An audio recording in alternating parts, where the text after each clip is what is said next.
Okay. Hi, I'm Ataberk, and I will present PyDRAM, an FPGA-based framework for end-to-end evaluation of processing-in-DRAM techniques. And this work was done in a collaboration of Safari and Kasuga research groups in ETH Zurich and Top University of Economics and Technology. I'll start with an executive summary. Commodity DRAM-based PIM techniques improve the performance and energy efficiency of computing systems without incurring any DRAM hardware cost. However, challenges of integrating these techniques into real systems are not yet solved. And moreover, these challenges cannot be efficiently studied using existing computing systems, special purpose DRAM testing platforms, or system simulators. And our goal is to design and implement a flexible framework that can be used to solve the important system integration challenges and analyze the trade-offs of end-to-end implementations of commodity DRAM-based PIM techniques. And our key idea is to develop PyDRAM, an FPGA-based framework that enables such studies using real unmodified DRAM chips. And using our framework, we conduct 2 case studies on 2 recent commodity DRAM-based PIM techniques on a real FPGA prototype of a full system. In our first case study about in-DRAM bulk data copy operations, we show that in-DRAM data copy operations provide 119 times speed up over CPU copy operations, including system support. And to conduct this case study over PyDRAM's extensible code base, we add only 198 lines of Verilog and 565 lines of C++ code. In our second case study about an in-DRAM true random number generation technique, we show that an end-to-end implementation of such a technique can provide high throughput true random number generation at low latency. And implementing the true random number generator takes us only 190 lines of Verilog code and 78 additional lines of C++ code over the code-based PyDRAM supplies. This is an outline of the talk, and I will start with a background on DRAM organization and operation.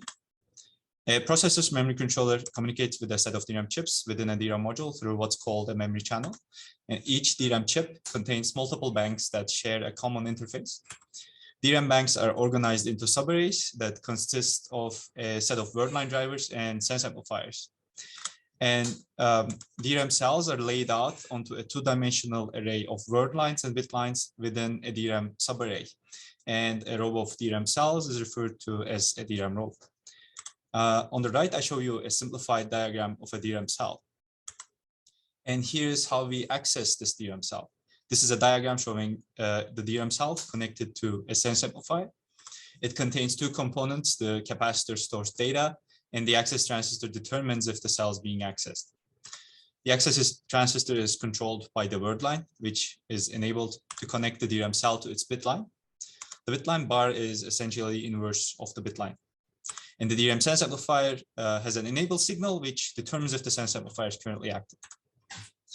Initially, both the access transistor and the sense amplifier are disabled, and both ends of the sense amplifier are maintained at half VDD. In this example, the capacitor is fully charged. And to access the cell, we first enable the word line, and this connects the capacitor to its bit line.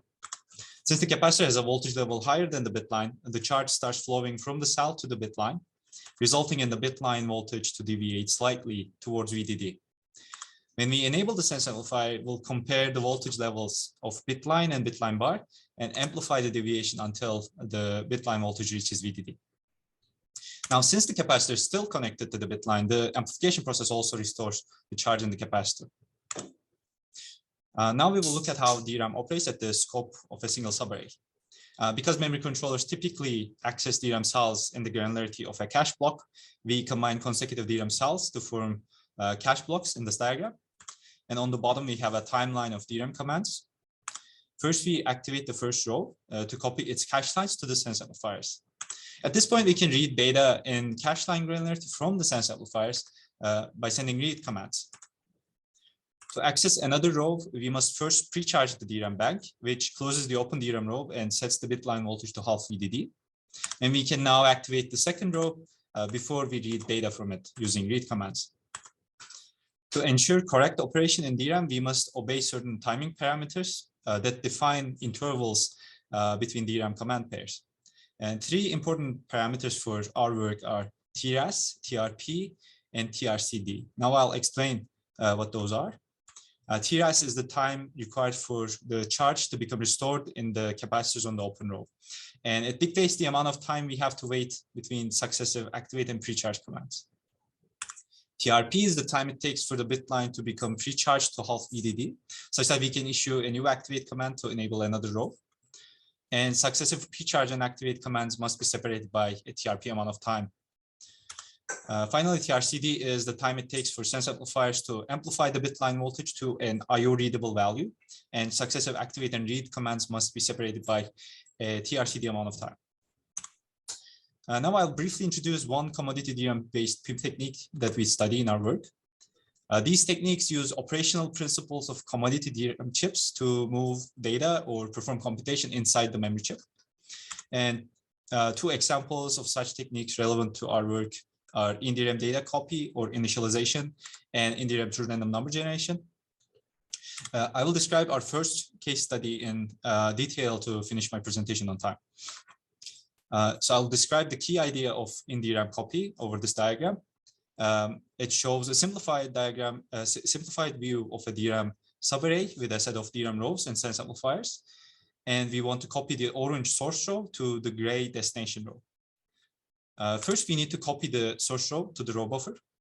Then we can move the data from the sense amplifiers to the destination row. Current DRAM chips already support the first step of this operation. We can use activate commands to copy the source row to the sense amplifier. But I will describe how we can move data back from sense amplifiers to the destination row later in my presentation.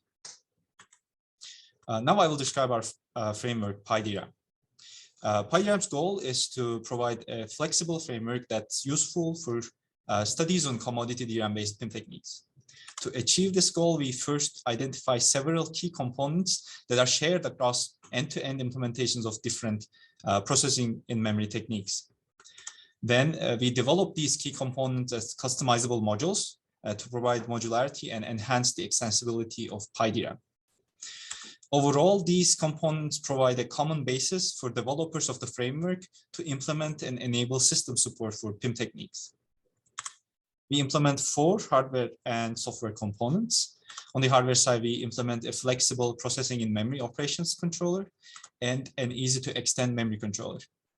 On the software side, we implement an extensible software library and a custom supervisor software. And I will describe how these components behave in the upcoming slides. We attach the components to a real RISC-V-based computing system to develop PyDRAM system design. In the system, we implement the PIM operations controller and the PyDRAM memory controller as hardware modules in the hardware system. And the custom supervisor software runs on this hardware system. Finally, the extensible software library is used by the supervisor software to perform PIM operations. I will describe each component using this diagram. The PIM operations controller decodes and executes PyDRAM instructions to perform PIM operations. It is connected to the hardware system as a memory mapped module, meaning that it receives the PyDRAM instructions over the memory bus from the RISC-V CPU core. The 3 registers depicted as instruction, flag, and data registers in this figure are accessible over the memory bus. And this makes it easy to port PIM operations controller to another system that uses a different CPU ISA. PIM operations controller communicates with the PyDRAM memory controller over a simple interface where it first sends a request for a PIM operation to the memory controller, waits until the operation is completed, and then reads the results from the memory controller to finish executing a PIM operation. The PyDRAM memory controller performs PIM operations by using timing parameters smaller than manufacturer recommended values. The command scheduler inside the memory controller supports conventional memory operations like stores and loads, and we implement one state machine in the command scheduler to control the execution for each memory operation. This makes PyDRAM's memory controller easy to extend to support new PIM operations or new DRAM commands by just simply replicating the state machines. The physical interface controls the physical signals on the DDR3 interface. It receives DRAM commands from the command scheduler and drives the DDR3 interface signals. The PIM operations library, or PIMalib, encapsulates customizable functions that interface with the PIM operations controller to perform PIM operations. And we expose the PIM functionality to software using PIMolib. To perform a PIM operation, a typical function in PIMolib will execute load and store requests to access the memory mapped registers in the PIM operations controller. I'll later describe the protocol that PIMolib obeys while communicating with the PIM operations controller. The final component, custom supervisor software, exposes PIM operations to the user application via system calls. We implement the necessary OS primitives to develop end-to-end PIM techniques in the custom supervisor software, such as memory management and allocation, specialized for in-DRAM copy or row clone operations. I'll describe the execution flow for a PIM operation in the PyDRAM framework. And as an example, we will look at what happens when the user calls the copy function to perform an in-DRAM copy operation. The user will first make a system call to the copy function to copy n bytes from array A to array B. And the custom supervisor software finds the physical addresses corresponding to arrays A and B, and then calls the copy function in the PIMolib with the semantics that I show you here. The function takes two arguments. S is the address of the source DRAM row, and D is the address of the destination DRAM row. The copy function executes two store instructions in the CPU. The first store instruction updates the instruction register and the PIM operations controller with a PyDRAM instruction. And this instruction tells the PIM operations controller to perform an in-DRAM copy from row S to row D. And the second store instruction sets the start flag in the flag register, and this initiates the PIM operation. When the start flag is set, the PIM operations controller tells the memory controller to perform an in-DRAM copy operation from row S to row D. And when the memory controller acknowledges the PIM operation controller's request, the PIM operations controller resets the start flag and sets the ACK flag. This indicates that the PyDRAM memory controller has started executing the last valid PIM operation. To finish executing the operation, the PyDRAM memory controller issues DRAM commands with violated timing parameters to the DDR3 module. When the memory controller issues the last DRAM command to finish performing the operation, it sets the fin flag. And this indicates that the memory controller has completed executing the last valid PIM operation. The PIMolib copy function periodically checks either the ACK or fin flags based on a user-specified argument to block execution until either the start or until the end of the PIM operation. In other words, the PIMolib function returns when either the ACK or the fin flag is set. In this example, we did not make use of the data register in the PIM operations controller, and this register was not useful because the in-DRAM copy operations result is already stored in memory, just in another location. However, we use this register in our in-DRAM to random number generator implementation, in which case the random number generation function in the PIMolib accesses the data register using load instructions to retrieve random numbers to the user application. In short, we implement 4 key components that together orchestrate the execution of PIM operations in PyDRAM. And these components provide an extensible basis for end-to-end integration of PIM techniques in real systems. We develop a prototype of PyDRAM's full system on a Xilinx DC706 FPGA board. And the RISC-V system we use comprises an in-order pipeline RISC-V core with level 1 data in instruction caches and a translation look-asset buffer. And we enable PIM operations inside the DRAM module under the metal cage in this photograph. I'll continue with the case study that we performed on our full system prototype. We performed 2 case studies, one on in-DRAM bulk data copy operations based on row clone, and one on an in-DRAM true random number generation technique based on DRange. Our goal in performing these case studies is to demonstrate the flexibility and ease of use of PyDRAM, as well as its effectiveness in evaluating commodity DRAM-based PIM techniques end-to-end. I'll describe the first case study in detail. And the key idea in our row clone implementation is to perform in-DRAM copy operations by using carefully crafted DRAM command sequences. We use the command sequences proposed by the Computation paper which demonstrates in-DRAM copy operations in real DDR3 chips. We send an activate precharge activate command sequence with greatly violated TRS and TRP timing parameters. And this operation allows us to copy a source row to a destination row in the same DRAM subarray. We target the source row with the first activate command, wait for 10 nanoseconds, send a precharge command, and then wait for another 10 nanoseconds, and target the destination row with the second activate command to perform this operation. We extend the PyDRAM's memory controller with a new state machine that controls the activate precharge activate command sequence, and expose this operation to PIMOLib by implementing the copy PyDRAM instruction in the PIM operations controller. These two modifications take us only 198 lines of Verilog code or PyDRAM's code base. We then study the challenges in integrating row clone end-to-end in a real system. The first challenge we identify is proper memory allocation for row clone operations. Because row clone operations can only copy data inside a subarray, the data structures must be allocated properly to benefit from fast bulk data copy operations. The second challenge is maintaining memory coherency. Because data movement is done inside memory, any cached copies of the data that we operate on must be up to date in DRAM. To address the second challenge, we implement the CL flush instruction inside the RISC-V CPU. This instruction allows us to evict a cache block given its address as an argument from CPU caches to the DRAM module. We use CL flush instructions to evict data to DRAM prior to row clone operations. I'll now explain the first challenge in a bit more detail. We identify three memory allocation requirements for operands of row clone operations. And this is a simplified diagram of a DRAM chip with two banks on two columns and two subarrays on two rows. The first requirement is the granularity requirement. Operands must occupy their DRAM rows fully. Otherwise, row clone operations may overwrite data on the destination row. The second requirement is called alignment. Operands must be placed at the same offsets in the respective DRAM rows.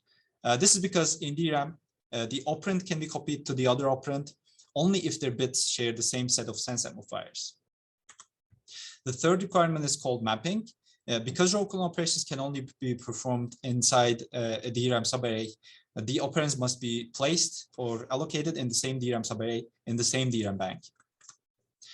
In contrast to previous operand allocations that I showed you in this figure, the allocation for source 4 and target 4 satisfy all three requirements, and we can use this in row clone operations.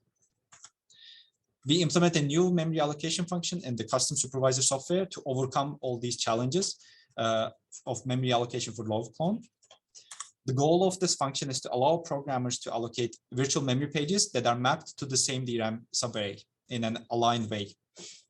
And the key mechanism of our function is to distribute the allocated virtual pages to different banks, but also map the virtual pages to different rows in the same DRAM subarray. We implement alloc-align with the semantics that I show you here. It takes two arguments. The size argument tells it the amount of data it needs to copy, it needs to allocate in bytes. And the ID argument is supplied by the programmer to collect data structures that are allocated with different alloc-align calls under the same subarray. The reason for the ID is essentially such that these different arrays can be copied to and from each other. And I will refer you to our paper on arXiv for more details about our implementation of alloc-align. Finally, I'll talk about how we evaluated our case study. We evaluated the performance of row clone operations with system support in our PyDRAM prototype. And this table shows the configuration of our prototype system. We run two sets of micro benchmarks called CPU copy and row clone copy. To perform bulk data copy operations in the CPU copy micro benchmark, we execute load and store instructions in the RISC-V code. And in the row clone copy micro benchmark, we execute in-DRAM copy instructions. We estimate the performance improvements provided by row clone copy and initialization operations using two copy initialization heavy workloads. And finally, we run the libquantum workload from spec 2006 end-to-end on our prototype. This plot shows the throughput improvement provided by in-DRAM copy operations for bulk data initialization and copy over CPU-based copy and initialization operations. Here, we don't execute any CL-flush instructions, and we assume that the data is up to date in DRAM. The x-axis in this figure shows the size of the arrays that we copy or initialize. The dark gray bar shows the improvement for initialization operations, and the bright gray bar shows the improvement for copy operations. We observe that in DRAM copy and initialization can improve throughput by 119 and 89 times respectively. And then we evaluate the overheads of CL-flush operations. And this plot shows the throughput improvement provided by in-DRAM copy and initialization over CPU copy and initialization when we copy 8 megabytes of data. And all of this data is cached. And the x-axis shows the proportion of the modified cache blocks among all cache blocks of the data that's being copied. So the proportion of the modified cache blocks will need to be evicted, so written back to the main memory. We observed that CL-flush operations dramatically reduce the potential copy throughput improvement provided by row clone operations. I'll summarize our results for other workloads in the slide. This plot shows the speed up provided by row clone copy operations for the fork bench workload when the copy operations are used, in DRAM copy operations are used instead of CPU-based copy operations. The x-axis shows the different configurations of the fork bench workload, where the number after the hyphen indicates the amount of 4 kilobyte pages copied after each fork call. We observe that as the fraction of time spent on copy operations increase, indicated by the blue curve here, the speed up provided by row clone increases, and it reaches up to 42.9% for the fork 2K configuration. We observe 9% reduction in execution time for the initialization heavy compile workload, which is expected as compile spends 17% of its execution time on initialization. Finally, we observe 1.3% end-to-end execution time reduction for libquantum. And similarly, this is because in our experiments, libquantum spends only 2.3% of its time on bulk data initialization. I'll conclude with a summary. Commodity DRAM-based PIM techniques improve the performance and energy efficiency of computing systems without additional DRAM hardware costs. However, the integration of these techniques into computing systems remain unexplored, and existing evaluation platforms cannot be used for studying system integration of commodity DRAM-based PIM techniques. Our goal is to design and implement a flexible framework that can be used for system integration of studies of such techniques. And to achieve our goal, we develop a flexible FPGA-based framework that performs PIM operations in real DRAM chips. And to demonstrate our framework's flexibility and effectiveness on end-to-end integration studies, we conduct 2 case studies of 2 recent commodity DRAM-based PIM techniques. PyDRAM is open and freely available on GitHub. If you're interested in it, please use it and feel free to contribute to it. And an extended version of our conference paper is available on archive on this link, where we discuss our framework in more detail. And I also describe PyDRAM in more detail and give a tutorial on how to use the framework in the Safari Live seminar talk. Thank you very much for listening to my presentation. I'm now happy to take your questions. Thank you very much, Ataberk. Are there any questions? Yes, one question.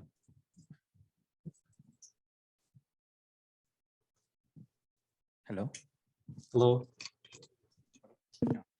It's nice work.